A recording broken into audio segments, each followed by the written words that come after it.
നമസ്കാരം, ഞാൻ ഡോക്ടർ വിവേക് ശശീന്ദ്രൻ.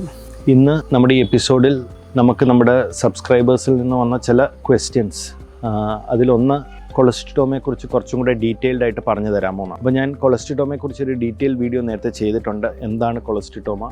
ഇത് യൂഷ്വലി നമ്മുടെ ചെവിയെ ബാധിക്കുന്ന ഒരു അസുഖമാണ്. ചെവിയെ മാത്രമല്ല, കൊളസ്റ്റിറ്റോമ നമ്മുടെ ബ്രെയിനിൽ വരാം. അതിന് പക്ഷേ വേറൊരു പേരാണ്, എപ്പിഡെർമോയിഡ് എന്ന് പറയും. പക്ഷേ നമ്മൾ ENT ആസ്പെക്റ്റിൽ നിന്ന് സംസാരിക്കുമ്പോൾ കൊളസ്റ്റിറ്റോമ എന്ന് പറയുമ്പോൾ ചെവിയുടെ അകത്ത് ഉണ്ടാകുന്ന ഒരു അസുഖമാണ്.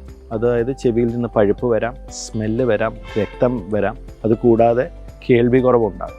ഇതൊക്കെയാണ് ഇതിൻ്റെ യൂഷ്വൽ സിംറ്റംസ്. അപ്പോൾ ഇത് നമ്മുടെ സ്കിൻ, നമ്മുടെ പുറമേയുള്ള സ്കിൻ ചെവിയുടെ അകത്തോട്ട് വളരുന്ന ഒരു കണ്ടീഷനാണ്. അതായത് സ്കിൻ അബ്നോർമൽ ഒരു പൊസിഷനിൽ വരുന്ന ഒരു ഇതാണ്.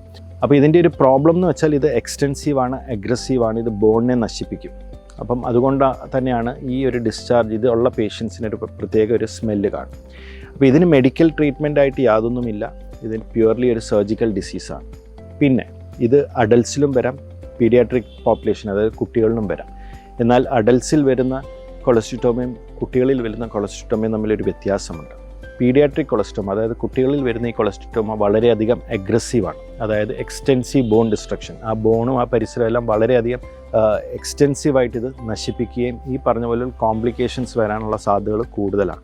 അഡൽട്ട് കൊളസ്റ്റിറ്റോമ സമയം പോകുന്തോറും ഈ പറഞ്ഞ പോലെ എക്സ്റ്റെൻസീവ് ആകാം. പക്ഷേ കുട്ടികളിൽ ഇൻ ജനറൽ നമ്മൾ നോക്കിക്കഴിഞ്ഞാൽ നമ്മൾ കാണുന്ന ടൈം തന്നെ അത്യാവശ്യം വളരെ എക്സ്റ്റെൻസീവ് ബോൺ ഡിസ്ട്രക്ഷൻ ഓൾറെഡി നടന്നു കഴിഞ്ഞിരിക്കും. അപ്പോൾ ഇത് സർജിക്കലി നമ്മുടെ ഉദ്ദേശം എന്താണെന്ന് വെച്ചാൽ ഈ കൊളസ്റ്റിറ്റോമ ആ ബോൺ ഡ്രില്ല് ചെയ്ത് കംപ്ലീറ്റ് ആയിട്ട് ഈ കൊളസ്റ്റിറ്റോമ സ്കിന്നകത്തോട്ട് വളർന്നിരിക്കുന്നത് കംപ്ലീറ്റ് ആയിട്ട് നീക്കം ചെയ്യുക എന്നുള്ളതാണ്. എന്നിട്ട് അവിടെ നമ്മൾ പുതിയൊരു ലൈനിങ് കൊടുക്കുകയാണ്.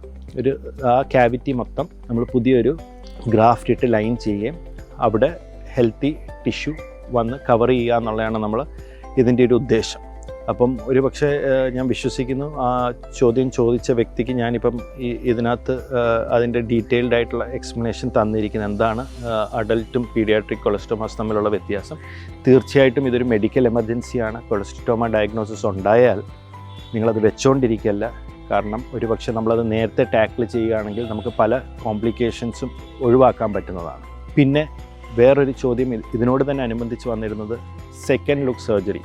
അതും ഞാൻ നേരത്തെ സംസാരിച്ചിട്ടുള്ള കാര്യമാണ്. സെക്കൻഡ് ലുക്ക് സർജറി എന്ന് പറഞ്ഞാൽ കൊളസ്റ്റിറ്റോമ പോലുള്ള അസുഖങ്ങൾ കുട്ടികളിൽ വരുമ്പോൾ അത് വളരെ ഇൻഫിൽട്രേറ്റീവാണ്. അതായത് നമ്മൾ ബോണിൽ നിന്ന് ക്ലിയർ ചെയ്ത് കഴിഞ്ഞാലും ഇത് വളരെ ഒരു ക്ലോസ് ഫോളോ അപ്പ് വേണം. കാരണം ഇത് ഒരു പക്ഷേ ഒരു റിക്കറൻസ് വരാം, ഇത് റീഗ്രോ ചെയ്യാം. അപ്പോൾ അതുകൊണ്ട് ചില സാഹചര്യങ്ങളിൽ നമ്മൾ കുറച്ച് മാസങ്ങൾക്ക് ശേഷം ഒരു സെക്കൻഡ് ലുക്ക്, അതായത് ഈ നമ്മൾ ഗ്രാഫ്റ്റ് ചെയ്തതും ഈ ഡിസീസ് ക്ലിയർ ചെയ്ത ഏരിയ നമ്മൾ ഒന്നുകൂടെ അതെല്ലാം ലിഫ്റ്റ് ചെയ്ത് കൊളസ്റ്റിറ്റോമയുടെ എന്തെങ്കിലും അംശം അവിടെ ഉണ്ടോ എന്നുള്ളത് നമ്മൾ ചെക്ക് ചെയ്യുന്നതിനെയാണ് സെക്കൻഡ് ലുക്ക് സർജറി. അത് കൊളസ്റ്റിറ്റോമ എന്തെങ്കിലും റിക്കറൻസ് ഉണ്ടോ എന്നുള്ളത് നോക്കാനായിട്ടും ചെയ്യാറുണ്ട്. അതിന് പുറമെ നമ്മൾ സ്റ്റേജ് ചെയ്ത് ഹിയറിംഗ് ഇമ്പ്രൂവ്മെൻറ്റ് കൊണ്ടുവരാനായിട്ട് ആദ്യത്തെ ഘട്ടത്തിൽ ഈ ഡിസീസ് നീക്കം ചെയ്യുക എന്നുള്ളൊരു കോൺസെപ്റ്റും രണ്ടാമത്തെ ഘട്ടത്തിൽ നമുക്ക് ഹിയറിംഗ് ഇമ്പ്രൂവ്മെൻറ്റിന് എന്തെങ്കിലും അഡീഷണലായിട്ട് ചെയ്യാൻ പറ്റുമോ എന്നുള്ളത് നമ്മൾ യൂഷ്വലി ഫസ്റ്റ് സ്റ്റേജിൽ നമ്മൾ അറ്റംപ്റ്റ് ചെയ്യും. പക്ഷേ ചില സാഹചര്യങ്ങളിൽ നമുക്ക് സാറ്റിസ്ഫാക്ടറി ആയിട്ടുള്ള ഹിയറിംഗ് ഔട്ട്കംസ് കിട്ടിയെന്ന് വരില്ല. അപ്പോൾ അങ്ങനത്തെ സാഹചര്യങ്ങളിൽ നമ്മൾ സെക്കൻഡ് സ്റ്റേജ് പ്രൊസീജിയർ അഡ്വൈസ് ചെയ്യാറുണ്ട്. Thank you.